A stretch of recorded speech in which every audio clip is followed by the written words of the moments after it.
udah berapa bulan ya semenjak pandemi itu ya? 9 dari bulan 4. Dari bulan 4 ya. Semenjak kita di kampus kan. Iya, Sampai terakhir di bulan kampung, 2. jauh, kita Jauh. jarang ketemu. Dan tugas mempertemukan. Ya. Bagaimana keadaannya sekarang? Baik-baik. Tri, bagaimana? Puji Tuhan, saya juga baik. Luar biasa. Emang ada kerjaan sampingan selama ini atau bagaimana? Nggak ada sih, cuman lebih fokus ke kuliah aja kayaknya. Iya. Oh iya, Kak tinggal di mana sih? Di Mangkutanah, di Mangkutanah ya? rumah mama. Agak lumayan jauh ya dari Iya. sini. Oh iya, datang ke sini kok nggak ngomong-ngomong sih, ngechat atau apa gitu? Ya, mendadak juga, Oh, kebetulan lewat. Ya sekalian jalan-jalan kali ya. Ya. Silaturahmi. Tadi kesini bareng siapa? Teman. Oh ya, temennya sekarang pergi ya? Soalnya aku nggak lihat sih. Oh iya, tumben banget ya kayak Kak kesini. Ya jarang-jarang. Tapi ya begitulah. Atau selain silaturahmi ada apa mau datang ke sini? Pengen cerita sedikit, konsul gitu. Nggak ada teman cerita, jadi cari kamu. Kok tumben, Konsulnya. maksudnya nggak ngechat aja atau apa gitu? Kalau lewat chat kan nggak akan terselesaikan. Iya sih. Gitu toh. Jadi saya harus langsung supaya enak, kan kurang sopan juga kalau lewat chat. Tapi kenapa sebelum-sebelumnya nggak langsung kesini aja kalau memang udah ada yang pengen Nggak ada cerita? nggak ada waktu. Sibuk juga mama sakit toh, jadi ya aku juga ragu untuk cerita. Jadi kenapa begitu? Maksudnya kan kalau memang ada orang yang kita percaya, kita cerita, kita ya, ini agar kamu kan biasa di kampus teman cerita, jadi gitu lebih senang cerita konsul sama teman sendiri, lebih terpercaya. sebelumnya mungkin kalau misalnya kakak mau cerita, sekarang kan kakak udah nggak ragu lagi, makanya datang ke sini untuk cerita masalahnya kan. Nah, sebelum kita mencari jalan keluarnya, bisa kita berdoa? Ya, mari kita berdoa. Tuhan, kami mengucap syukur dan berterima kasih ya Tuhan, sehingga kami boleh dipertemukan kembali dalam keadaan sehat. Ya Tuhan, jikalau sebentar kami akan menceritakan segala keluh kesah kami ya Tuhan, kiranya Engkau memberkati kami, agar kami dapat menyelesaikan permasalahan kami, agar kami dapat mencari jalan keluarnya dengan baik, berkat kasih dan pertolongan Tuhan. Ya Tuhan, berkati kami mulai dari saat ini sampai selesainya kami bercerita dengan teman kami, agar kami boleh menemukan sedikit demi sedikit jalan keluar ini dengan baik. Ya Tuhan, inilah yang menjadi doa kami. Haleluya, amin. Oh iya Kak, sebelum kita mungkin cerita ya, bisa kita cerita-cerita tentang keseharian? Bisa. Kak? Bisa. Sehari-hari sih nggak buat apa-apa, cuman tunggu mama di rumah, jaga mama tuh, bantu mama di rumah, terus sudah itu kuliah. Saya juga sebenarnya gitu sih di rumah ya. Ya karena kan kita beda, kalau di kampus kan kita kuliah. Kalau di rumah kan belum bantu pekerjaan orang tua, belum hal-hal yang lain kita kerjakan, dan mungkin lain sebagainya. Oh ya, Kak berapa bersaudara sih? Berapa? 3. Kak Eka berarti anak pertama ya? Terus gimana? Apa aja yang dilakuin di rumah selain bantu orang tua? Kuliah ya, kerja tugas ya. Terus ya itu aja, cuma bantu-bantu jual kalau kadang buka jualan. Oh, jualannya di mana ya? Ada di bawah, dibuatkan kios. Di pasar? Enggak, di rumah, depan rumah. Oh, pas depan rumah. Jadi kayak kesini siapa yang jaga? Enggak, kadang dibuka kadang tidak. Oh. Cuman belum diisi sepenuhnya. Oh iya, tadi kakak kesini katanya mau cerita ya? Begini loh Tri, kita kan satu nasib, perkuliahan susah begitu, kayak aduh, kayak ngerasa tertekan, tekanan batin gara-gara tugas, susah atur waktu, banyak tugas itu yang buat saya biasa stres. Dan gara-gara stres itu biasa saya jadi orang lebih sensitif, cepat naik darah. Belum lagi karena tugas-tugas yang mulai mengejar, sudah mendekat akhir tahun kan, jadi kayak Sebenarnya sih memang saya juga rasakan apa yang kakak rasakan kan, cuman ya mau diapa lagi, memang ini sudah tugas dan tanggung jawab kita sebagai mahasiswa kan, apalagi kalau dalam masa pandemi kayak begini kita harus di rumah, kita harus di rumah belajar lewat daring. Tapi kenapa sih yang membuat kayak merasa sedih banget gitu aku lihat. Kalau mungkin ada yang pengen dicerita, cerita aja. pergumulan sih.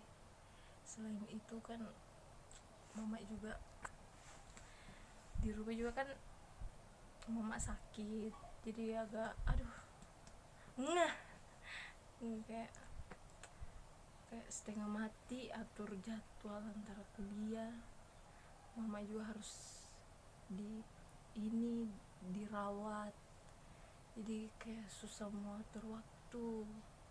Belum lagi saya berdampak di psikologi saya sih gara-gara stres ini, jadi saya tidak bisa simpan sendiri, saya harus cerita. Tapi kenapa kakak nggak cerita gitu sama yang lain, atau memang nggak siap buat cerita? Nggak ada yang mengerti. Nggak ada yang ngerti. Iya, responnya nggak biasa-biasa. Oh iya sama Ciki ya. Oh iya sama Ci.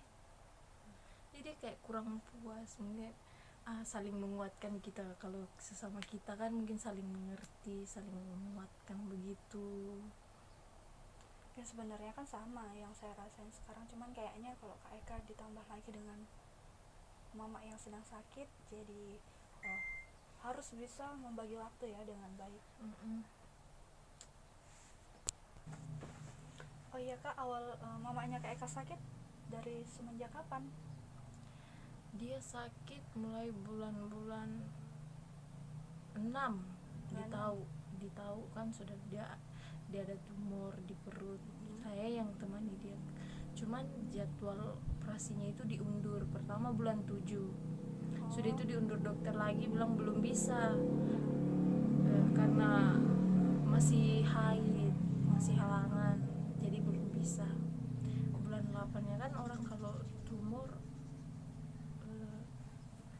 harus ini kan haid Iya ya. haid kalau tumor. Jadi diundur lagi bulan 8 masih haid, diundur lagi bulan 9. Waktu bulan 9 masih diundur lagi ke bulan 10. Sedih ya kalau dengar orang tua sakit. Iya, kayak terpuruk, kayak tertekan, mana tugas kuliah yang menumpuk, mana orang tua sakit, kayak sedih bercampur stres. Kau tahu lah rasanya itu. Apalagi Kayak kan memang mana? di masa-masa saat sekarang ini kan kita mungkin lagi pusing dalam mencari pekerjaan juga kan. Maksudnya dalam kita mencari pekerjaan, orang tua atau mungkin bapak kan juga mungkin kerja ya. Iya. Terus yang kemarin yang ngantar operasi Saya sama keluarga dari mama. oh jadi tapi untung ada keluarga ya. Iya. Mungkin bapak kayak kah tapi kerja di kampung Mana? di Luwu. Iya, suaminya mama. Kalau bapak kandung sih di Irian. Oh jadi cerita aja. Jadi ya dua bapak. iya, 2 bapak 2 mama. Karena kan sudah Iya. Sejak kapan ya Kak kalau boleh tahu? itu sejak saya kecil sih. Oh udah lama. Ya puji Tuhan sih, maksudnya kalau orang-orang apa broken heart, broken home, my broken heart Gak broken home, biasa kan mereka kayak iya. jatuh kan Tapi dalam kan pergaulan. masih kecil, tapi udah ngerasain ya, atau besarnya Ya, waktu dewasa? kadang udah semasa pertumbuhan sih, kadang sirik lihat orang ini begini saya beda jauh, mau minta di sini ndak enak, minta di sana ndak enak, Apalagi serba ya. kalau kuliah sekarang juga ya, masalah biaya dan lain sebagainya. Tapi maksudnya orang tua yang di Papua, yang kerja di Papua sekarang masih sering menghubungi Kak Eka kan? Iya, itu yang biaya kuliah sebenarnya. Ya, jadi yang 3 orang bersaudara ini Sebenarnya 5, saudara kandung 3, ini yang dari bapak Muhammad Fikri 2. Tapi akur semua ya? Akur ya, Bagus tuh Kak, kayak gitu. sih. Tapi memang sih kalau kebanyakan yang saya tahu Tapi kadang susah diimbangi ya. Iya sih, soalnya saya juga pernah dengar dari teman-temanku kalau yang orang yang broken home pasti mereka terpuruk, sembuhnya itu nggak sebentar, pasti sembuhnya bakal lama. Tapi ya mungkin Tuhan sudah memang tentukan itu, kita disuruh bersabar untuk menghadapi semuanya itu kan. Tidak mungkin semuanya itu terjadi kalau di luar batas kemampuan kita kan. Tuhan tidak mungkin kasih kalau di batas kemampuan, di luar batas kemampuan. Jadi sekarang mama udah di rumah ya? Iya, Berapa puji hari ya Tuhan. di rumah sakit kemarin? 1 minggu loh, Tri. Iya sih, sebenarnya kemarin aku juga sempat dengar dari teman-teman katanya mamanya Kak Eka Iya, masuk rumah kok sakit. udah lihat saya sampai kuliah di rumah sakit. Iya itu sih. itu makanya waktu semenjak mama di rumah sakit, kalau saya kuliah itu tidak pernah aktif di kelas, cuman diam, nanti ditunjuk nama baru bicara. Karena mau aktif juga kayak gimana ya, kayak ribut, jadi nggak enak kan, pasti terganggu teman-teman yang lain kalau ribut di rumah sakit. Jadi kayak agak susah, apalagi kalau UTS tiba-tiba saya di rumah sakit, aduh itu menderitanya minta ampun itu. Iya sih. Sampai-sampai malam itu pas saya lagi halangan sudah itu saya kita UTS apa ya, kalau nggak salah itu UTS-nya Pak Darius Dogma, UTS Dogma kan. Saya kerjakan di rumah sakit. Di sini aku sudah pegal, kepalaku kayak mau pecah itu, tanteku sampai urut-urut sambil saya kerja itu tugas sampai selesai. Sudah saya muntah di kamar mandi itu, kayak susah bagi waktu. Itu yang buat saya aduh stres belum lagi tugas. Aduh, memang sih kita punya pergumulan yang sama, tapi dalam hal lain itu pasti berbeda. Ada lah yang buat terpengaruh, pasti ada yang mempengaruhi perkuliahan kita. Bukan karena selama di rumah kan prioritas kita bukan hanya kuliah saja, tapi banyak prioritas lain, kewajiban lain yang harus kita jalankan. Jadi iya sih, saya juga kan ya pasti ada, kita punya masalah kita masing-masing. Tapi bagaimana cara kita menangani masalah itu. Tapi memang sih kalau misalnya kita nggak cerita, kita nggak terbuka sama orang, pasti beban pikiran itu banyak kan, maksudnya nggak lega gitu kita buat. Jadi pas semenjak UTS itu ya, di rumah sakit ada berapa kali UTS itu saya di rumah sakit loh, tersiksa. Tuh mama begadang, sudah itu pulang siang menyuci dulu, sudah kena saya tinggal di nenek jadi kurang enak juga kalau nggak kerja kan. Tapi memang itu saya nyuci sambil kuliah loh, Tri, sampai itu HP saya matikan kameranya, saya taruh di atas emperan kamar mandi sambil saya dengar sambil ngucak saya. Jadi memang pantas sih sebenarnya kan, karena kalau bukan saya yang mencuci siapa lagi coba. Nggak ada juga pakaian dipakai mama di rumah sakit, belum urus adek, urus bapak. Oh iya, jadi adek di rumah saya yang urus. Jadi pulang balik atau iya PP saya malam, kadang kalau malam tinggal bapak yang tinggal di rumah, saya tinggal di rumah sakit begitu. Tapi memang sih kayaknya susah buat bagi waktu ya, apalagi kalau kita Iya. pas UTS, kita pas kerja tugas. Tapi Iya. saya yakin sih Kak Eka bisa melalui ya itu. ya memang saya lalui dengan baik, dengan tenang kemarin, walaupun ya kepala puyeng, lelah. Tapi soal tugas-tugas kuliah gimana? Ah, selalu dilalui dengan baik. Walaupun kadang sistem kebut semalam. Tapi yang saya kebut semalam biasa itu kalau tugas-tugas yang sedikit saja, kayak isian-isian begitu, saya kebut semalam saja itu. Kalau yang kayak laporan baca, kalau memang saya kerja awal-awal sedikit demi sedikit. Jadi semester ini kayak banyak tantangan banget ya. Iya, kayak berat betul semester ini. Iya, saya bisa paham, saya bisa mengerti gimana keadaannya Kak Eka sekarang. Tapi terlepas dari itu kita harus apa ya, kita harus terima gitu keadaannya kan. Jadi tugas-tugasnya ya puji Tuhan sementara dikerja-kerja yang bisa. Tapi mama sekarang udah ya sudah pulih, dia sudah kering, dia punya jahitan sudah kering juga. Karena mama bukan cuma tumor sih di operasinya, ternyata dapat lagi usus buntunya. Jadi dioperasi lagi usus buntu 2 kali, dia dioperasi di ruang operasi kemarin. Jadi jahitannya 1 saja. Tapi memang sudah ditahu. Di dalamnya itu 2. Oh, tapi kulit sudah dalam. Tapi sudah ditahu ya? Enggak, nanti dia dioperasi baru ditahu, bilang ada usus buntu. Itu yang buat dia masih susah sembuh sampai sekarang. Tapi maksudnya mama nggak ada traumanya kan kok? Enggak, soal kayak begitu. Dia santai saja. Maksudnya nggak terlalu ini. Iya. Tapi mungkin cuman dia masih bergantung sama saya. Maksudnya kasihan juga, mungkin dia mikirin anak-anaknya kan kalau misalnya dia lama-lama terus di rumah sakit. Sebenarnya mama itu pasti masih sakit dia itu, cuman kan dia pikir kami. Iya. Bilang, anakku ini begini, nanti tidak ada yang urus kalau saya sakit terus.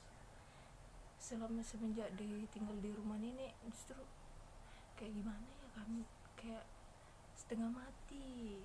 Karena belum mama saya urus, belum mereka semua. Kau tahu kalau saya mencuci, 1 rumah itu saya cucikan selama di rumah nenek. Iya, 1 rumah. Kadang saya kayak makan hati begitu. Kok saya gini kali ya. Makanya mama enggak sampai hati juga lihat saya seperti itu. Oh, jadi selama mama di rumah sakit itu semua tinggal di rumah nenek? Iya, tapi saya kadang tersiksa juga. Adik enggak ada yang mau urus, harus saya. Makanannya pun harus makan sama saya. Dia enggak mau makan sama orang di rumah. Orang di rumah ya namanya keluarga, jadi beda-beda. Kalau saya mencuci bahasa 1 rumah kayak saya setengah mati. Saya bilang, saya sudah cucikan pakaiannya mamaku, bapakku, saya, adikku. Masa saya harus cucikan mereka, yang mereka padahal mereka di rumah enggak buat apa-apa. Itu disuruh atau memang? Enggak disuruh. Nanti kalau saya sudah duduk, saya bilang, Kak ambil pakaian di sana. Kak ada pakaian kerjaku di situ. Kak ada. Sabar. Kak termasuk orang yang kuat sebenarnya kalau menghadapi masalah ini. Tapi kita ambil sisi baiknya aja lah dari kita di situ, karena nenek juga udah pasti kita boleh tinggal di rumahnya. Iya, itu dianggaplah itu sebagai imbalan. Belum lagi cuci piring kadang begitu. Belum lagi masalah kerjain tugas ya. Mana kuliah. Biasa saya sampai mencuci itu sambil kuliah, sama matikan kamera. Jadi waktu yang membuat Kak Eka kayak emosi gitu, sering marah-marah tadi? Kadang sih sebenarnya saya marah biasa kalau ada orang yang salah bicara di depan saya. Jadi lebih kayak sudah capek begini, sudah stres pikir tugas, masih saja dimarahin. Itu kadang buat saya langsung gonggong kayak langsung naik tekanan. Karena coba bayangkan, stres, sensitif, tiba-tiba datang diganggu, itu kayak sama lempar. Jadi pas semenjak ini ya memang kayak frustasi. Iya, frustasi, belajar kontrol emosi itu cepat sekali naik karena stres. Biasa itu pelarian saya kamar mandi dan menangis di situ. Sebiasa menangis saya di situ, biasa marah saya di situ sampai selang, biasa itu tenang di situ sebagai pelampiasan kalian. Tapi tapi kadang juga adik saya loh yang jadi sasaran pelampiasan kemarahan. Adik saya loh yang jadi sasaran biasa. Tapi bisalah Kak Eka nanti belajar ya untuk lebih ke hal yang positif lagi, nggak harus. Nah kalau menangis aja itu kan sebagai luapan kita. Kalau misalnya kita capek, kita ini menangis aja. Tapi kalau masalah kayak tendang selang, marah ke adik, kayaknya dikurangin ya, maksudnya itu kan ke lebih hal yang negatif. Jadi lebih nangis aja kalau malam gitu kan pada saat ini. Biasa begitu, biasa saya berdoa. Kalau saya malam berdoa itu di situ curhatanku di situ. Saya bilang cuma Tuhan yang bisa dengar ini, karena cuma Dia yang mengerti. Tapi kalau sudah itu sudah hilang lagi, besok lagi itu ada lagi, lain lagi ceritanya. Tapi memang sebenarnya bukan nggak mensyukuri ya, cuma lebih ya maksudnya hargailah juga kita kan.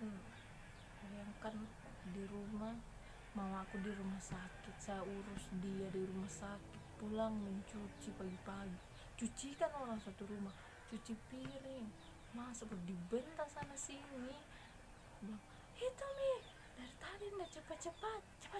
Saya biasa paling saya jengkel kalau dia sudah tahu saya punya pekerjaan seperti ini, proses lama, baru saya kayak istilahnya orang Toraja disasa-sasa, kayak disuruh buru-buru. Nah itu yang saya enggak sesuka, kalau saya terlalu disuruh buru-buru, karena orangnya saya kalau sudah diburu-buru begitu, ada sesuatu yang saya tidak bawa, pasti ada sesuatu yang saya lupa bawa. Biasa di rumah sakit, entah itu pakaian saya lupa, entah itu sarung saya lupa. Jadi maksudnya di sini kayak kalau misalnya Kak Eka ataupun saya, kita punya masalah, kita harus belajar kan, kita harus belajar mengontrol diri, mengontrol emosi kan, bagaimana cara kita agar tidak menyakiti orang lain juga gitu. Kita kayak misalnya Kak Eka tadi yang lagi emosi, masuk kamar mandi menangis sampai tendang selang, kayaknya itu menuju negatif ya, maksudnya nanti siapa tahu nanti kakinya kena apa, terluka atau hal yang lain sebagainya, melukai diri sendiri. Adik juga biasa begitu, tapi jangan sampailah kita terlalu sering melakukan itu menjadi kebiasaan kita. Enggak sih juga kalau adik jarang juga, karena saya juga enggak sampai hati kalau lihat muka dia yang polos lagi, aduh kasihan saya lagi lihat. Tapi mungkin memang jalan satu-satunya hanya pada Tuhan ya. Kita minta pertolongan sama Tuhan, kita hadirkan Tuhan dalam kehidupan kita. Masalah apapun yang terjadi, kita cerita sama Tuhan. Atau mungkin ada teman kayak misalnya Kak Eka cerita sama saya sekarang, kita bisa cari jalan keluarnya bareng gitu kan. Saya juga punya masalah dan saya memang biasa juga cerita sama Tuhan, kadang cerita sama teman. Cuman memang yang jadi landasan kita yaitu hanya berserah sama Tuhan. Kita berdoa, kita baca Alkitab, kita rajin punya waktu lebih untuk Tuhan, untuk hal-hal dalam mengontrol emosi. Iya, saya biasa memang, tapi saya sudah mulai belajar kontrol emosi sih. Tapi sebelumnya maksudnya memang agak susah karena saya sudah stres, saya capek. Kadang juga saya salahkan. Ya selama mama di rumah sakit sih memang kedekatan komunikasi dengan Tuhan jarang. Jarang. Sesekali nanti saya mau berdoa, mau makan berdoa, mau tidur. Tapi untuk komunikasi khusus sudah jarang saya lakukan. Jadi memang kayak sudah emosi sudah kurang terkontrol kalau emosi. Karena memang sudah tapi saya coba lagi untuk punya waktu khusus buat coba mengeluhkan semua, mengeluarkan semua isi hati sama Tuhan. Tapi mungkin dari sini nanti mereka lebih kayak ayolah sama Tuhan lagi, punya hubungan khusus lagi sama Tuhan, agar nanti emosinya kan bisa terkontrol dengan baik. Masalah-masalah yang itu jalanin aja, karena kan memang udah itu yang harus kita jalanin gitu dalam kehidupan kita. Intinya ya memang landasan kita ini harus berserah kepada Tuhan.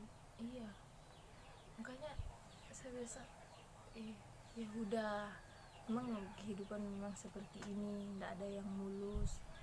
Cuman bisa ya, semuanya Tuhan yang atur, jalannya sudah seperti ini. Jadi saya harus berdoa supaya, karena cuma disitulah tempat saya dimengerti, cuma Tuhan yang mengerti. Mungkin memang permasalahan kayak Kak Eka hadapin ini memang berat ya. Iya. Saya juga sama punya pergumulan, cuman kayaknya Kak Eka lebih berat ya, soalnya masalah yang mama sakit, Iya, kemudian keluarga harus lagi, ngurus adik-adik iya, di rumah. Tapi kalau Kak Eka nanti udah punya waktu buat Tuhan, mungkin Kak Eka bisa secara bertahap untuk buat lebih mengontrol emosi saat menghadapi masalah, harus ke hal-hal yang negatif, misalnya melakukan sesuatu hal yang mungkin bisa menghilangkan kesedihan itu sementara, atau hal-hal yang lain sebagainya yang bisa melupakan masalah-masalah yang terjadi sejenak, walaupun nanti malamnya kita pikirkan lagi, tapi ya kita harus berserah sama Tuhan. Ya kita sama-sama untuk menyelesaikan masalah kita harus bisa lebih mengontrol emosi lagi, kita hadapin, kita jalanin sama Tuhan agar kita lebih baik lagi ke depan. Jadi kakak, kita sekarang bareng-bareng buat baca ayat firman Tuhan ya, yang terdapat dalam Filipi pasal 4 ayat 6-7. Bersukacitalah senantiasa dalam Tuhan. Sekali lagi kukatakan, bersukacitalah. Hendaklah kebaikan hatimu diketahui semua orang. Tuhan sudah dekat. Janganlah hendaknya kamu khawatir tentang apapun juga, tetapi nyatakanlah dalam segala hal keinginanmu kepada Allah, dalam doa dan permohonan dengan ucapan syukur.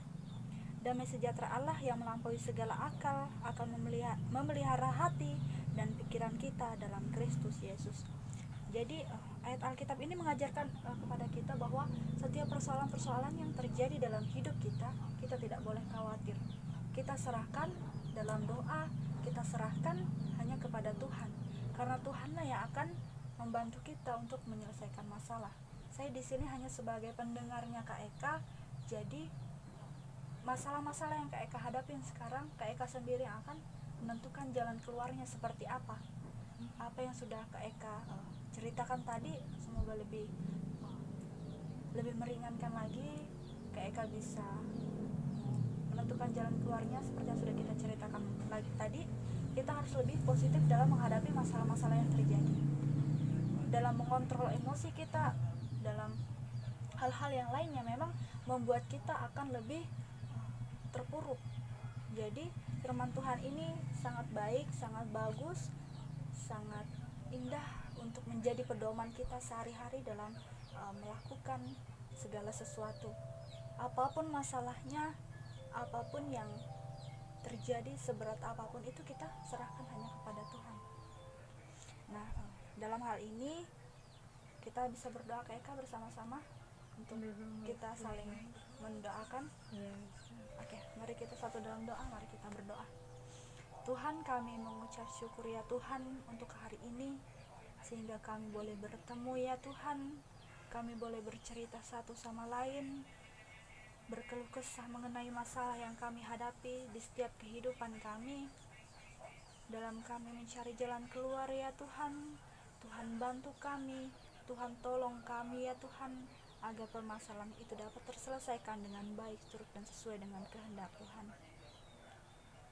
Berkati Kak Eka ya Tuhan dalam melakukan tugas dan tanggung jawabnya sehari-hari, dalam mengurus orang tua atau ibu terkasih yang sedang sakit. Kiranya Engkau memulihkan keadaan ibu terkasih ya Tuhan, agar dapat melakukan aktivitasnya dengan baik, turut dan sesuai dengan kehendak Tuhan.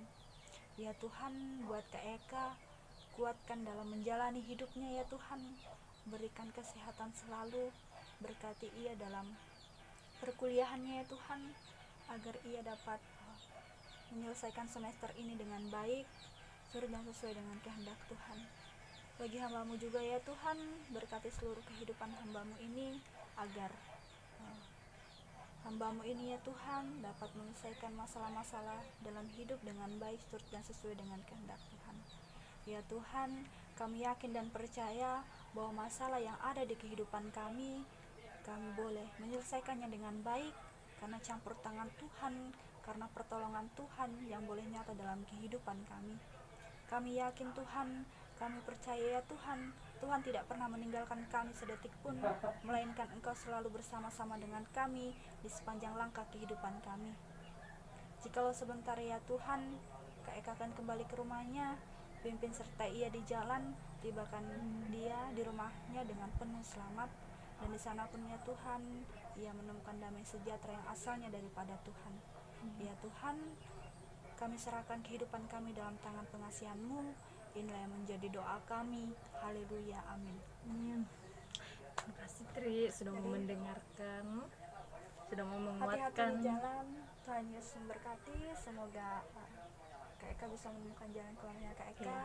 Kak Eka lebih menemukan hal yang positif lagi. Iya. Lah.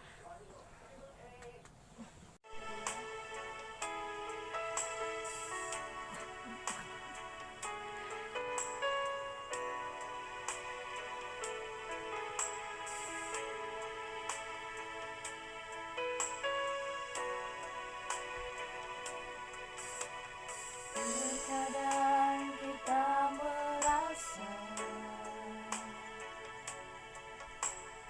tak ada jalan terbuka, tak ada lagi waktu, terlambat sudah.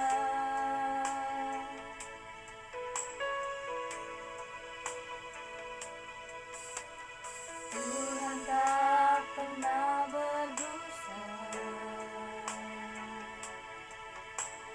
Dia selalu pegang janjinya. Bagi orang percaya, mujizat nyata.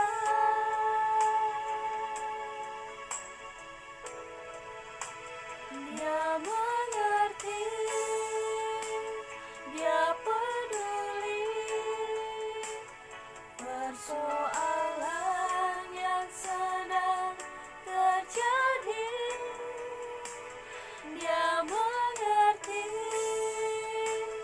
Dia peduli persoalan yang kita alami. Namun satu